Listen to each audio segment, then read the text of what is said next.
Hi అండి, అందరికీ నమస్కారం.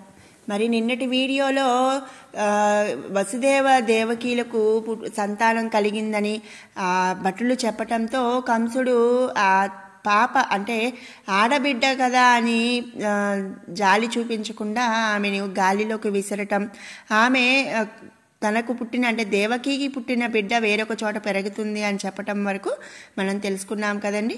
మరి ఆ విషయం తెలిసిన కంసుడు ఏం చేశాడు అనే విషయాన్ని ఈరోజు వీడియోలో తెలుసుకుందాం. మరి ఇక ఆ విషయం తెలిసిన కంసుడికైతే ఇంకా ఏమీ తోచలేదంట. మరి అంతే కదండి, మనం ఉన్నాం. ఇప్పుడు మనము ఒక విషయము ఏదైనా కూడా మనకి అది ఏం చెయ్యాలి అంటే మనకి అది ఏం చేయాలి ఎట్లా ఏంటి అని తెలియనప్పుడు మనకి ఏమీ తోచదు కదా. అలాగే కంసుడికి కూడా ఏం తోచలేదంట. మరి పౌరుషం సన్నగిల్లిపోయిందంట. అప్పటి వరకు కూడా తన చెల్లిని తన బావని ఒక చెరసాల్లో ఉంచి పుట్టిన ప్రతి బిడ్డను కూడా చంపుతున్నప్పుడు తను ఎంతో పౌరుషంగా ధైర్యంగా ఉన్నాడంట. కానీ ఎప్పుడైతే తనను అంతం చేసే బిడ్డ వేరొక చోట పెరుగుతున్నాడు అని తెలిసిందో తన పౌరుషం అనేది సన్నగిల్లిపోయిందంట. ఇక తెలివి తప్పినట్టయిపోయింది. ఒక్కరవసేపటికి తెప్పరిల్లి మళ్ళీ వెనుతిరిగిపోయి తనకిష్టులైన తనకు తెలిసిన తన ఫ్రెండ్స్ అనుకోవచ్చు, ఎవరినైనా ఆ పూతన ధేనుకాసురాది రాక్షసులను రప్పించి వారితో ఇలా అన్నాడంట. ఏమన్నాడంటే, రాక్షసవర్యులారా, నా బల పరాక్రమాలు మీకు తెలుసు. ఎదురు లేకుండా రాజ్యం పరిపాలిస్తున్నాను. నన్ను చంపడానికి దేవతలు ఏదో ప్రయత్నం చేస్తున్నారని మరి అస్పష్టంగా అయితే విన్నాను. నా పరాక్రమం వాళ్ళకి తెలియదా అని చెప్పి ఈ కంసుడు తనకిష్టమైన పూతన ధేనుకాసురాది రాక్షసులతో చెప్తున్నాడు. ఇంకా ఇంద్రుడు నా మీదకి వచ్చి నాచే వెన్ను విరక్కొట్టుకొని తిరిగి చూడక పారిపోయాడు. ఎన్ని మార్లో మీకు తెలుసును, ఇప్పుడు నన్ను చంపుతాడా అని చెప్పి చెప్పాడంట. మరి బ్రహ్మ విష్ణు మహేశ్వరాది సురనాయకులు కూడా అంటే దేవతలకై నాయకులైన బ్రహ్మ విష్ణు మహేశ్వరాదులు కూడా నా ముందు ఎండిపోయిన ఒక గడ్డి పోచలాంటి వాళ్ళు. నాకు లోకంలో ఎదురనేది లేదు. ఒక్క జరాసంధుడు తప్ప మిగిలిన రాజులంతా కూడా నా ప్రతాప అగ్నికి ఎండు సమిధలే అంటే ఎండు పుల్లలే అని చెప్పి చెప్తున్నాడు. మరిక ప్రస్తుతం మాటకు వస్తే మా దేవకి కన్నా ఆడబిడ్డ 8వది. మరి ఆ ఆడబిడ్డ ఏం చెప్పిందంటే, నన్ను చంపడానికి దేవుడట ఎక్కడో పుట్టి పెరుగుతున్నాడంట అని చెప్పాడు. ఈ మాటే ఒకప్పుడు నారదుడి నోట కూడా విన్నాను. మీరు చెయ్యవలసేది ఈనాటి నుంచి కూడా అంటే ఈ రోజు నుంచి ఇలలో గల చిన్న బిడ్డలను నిర్దాక్షిణ్యంగా చంపి వస్తూ ఉండండి అని చెప్పాడు.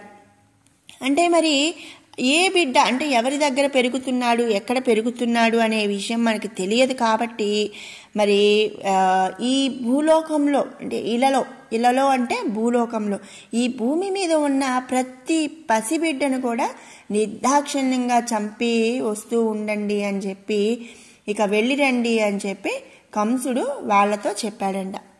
తరువాత కంసుడు అంతఃపురానికి పోయి దేవకి వసుదేవులను రప్పించి కళ్ళబొల్లి మాటలతో వారిని మన్నించి వెళ్ళిపోయాడు. ఇక చెయ్యరాని దారుణ పని చేసి మీకు తీరని బాధ కలిగించాను. మీరు ఎంతో అమాయకులు. నా వల్ల అలా పసిపాపలను పోగొట్టుకోవలసి వచ్చింది. మరి అయినదేదో అయింది, విచారించి లాభం లేదు అంటే బాధపడి లాభం లేదు. నన్ను క్షమించండి, అంతా దైవం వల్లే జరిగేది అని చెరసాల నుంచి వారిని ఇంటికి పంపించేశాడంట. అలాగే వాని మనసు మాత్రం రగులుతూనే ఉంది.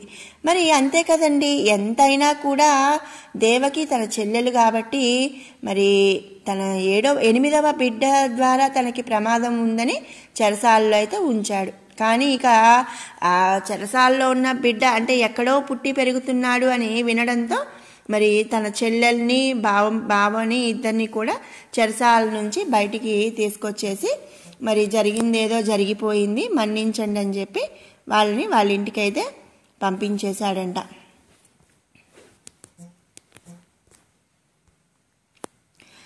మరి ఎంత వాళ్ళిద్దరిని ఇంటికి పంపించేసినా కూడా తన మనసులో కోపం అనేది రగులుతూనే ఉందని చెప్పి ఇక్కడ చెప్తున్నారు. అలాగే ఇక తరువాత మరి వసుదేవుడు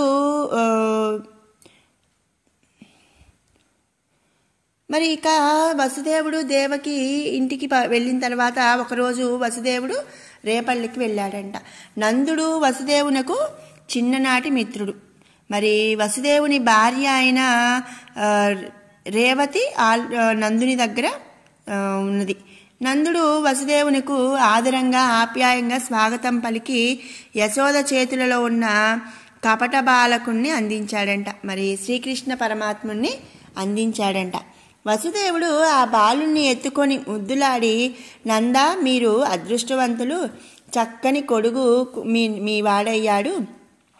ఈ బాలుణ్ణి చూస్తూ ఉంటే నాకే ఎంతో ముచ్చట కలుగుతుంది అని చెప్పి వసుదేవుడు చెప్పాడంట. మీ మాట వేరే చెప్పాలా? ఈ పాపటి చూస్తే మీరెంత మోహమో నాకు అంతకు రెండింతలు కలుగుతుంది. మీకు నాకు ఈ బాలుడే సమానుడే అని చెప్పి నందుడు వసుదేవుడితో చెప్పాడంట. అంటే ఏంటంటే మరి వసుదేవుడి 6 పిల్లల్ని కూడా కంసుడు చంపాడు. అలాగే 7వ సంతానం దిగజారిపోయిందంటే మరి లోకానికి, అంటే అప్పటి వరకు లోకానికి తెలిసింది ఈ విషయమే కదండి. 6 పిల్లల్ని కంసుడు చంపాడు. 7వ బిడ్డ మరి కడుపులో ఉండగానే చనిపోయాడు.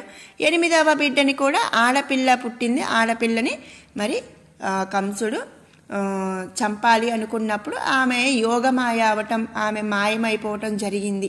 అంటే మరి ఇక్కడ వసుదేవునికి పిల్లలు లేరు కాబట్టి నందుడు తన స్నేహితుడైన వసుదేవుడితో మరి ఈ బాలుడు నీకు నాకు సమానమే అని చెప్పాడంట. మరి వసుదేవుడు, నందా, ఒక మాట, రోహిణి కొడుకు మీ వద్ద తిరుగుతున్నాడు, వానిని నీ కొడుకుగానే చూస్తూ పెంచుతూ ఉండండి అని చెప్పాడంట. అలాగే ఇంకొక మాట అని కూడా చెప్పాడంట. ఏంటంటే కంసుడు పసిపిల్లలను చంపే ఒక దారుణ కార్యం అనేది తలపెట్టాడు.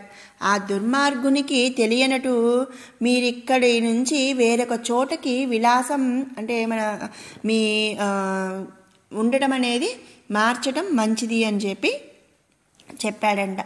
ఇక సంవత్సరాల ముందు కట్టవలసే పన్నులు వానిని కట్టిన తరువాత మధురకు ఇలా దగ్గరగా ఉండటం ఎందుకు?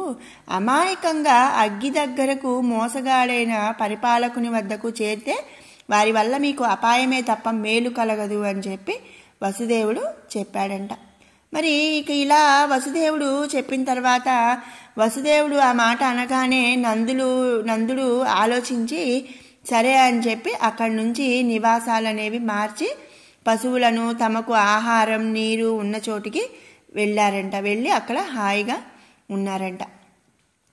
అలా ఉండగా నందుని ఇంట అల్లారు ముద్దుగా బాలకృష్ణుడు పెరుగుతూ ఉండగా తెలిసి కంసుడు ఏం చేశాడంటే మరి ఆల్రెడీ పూతనని పంపించాడు కదండి.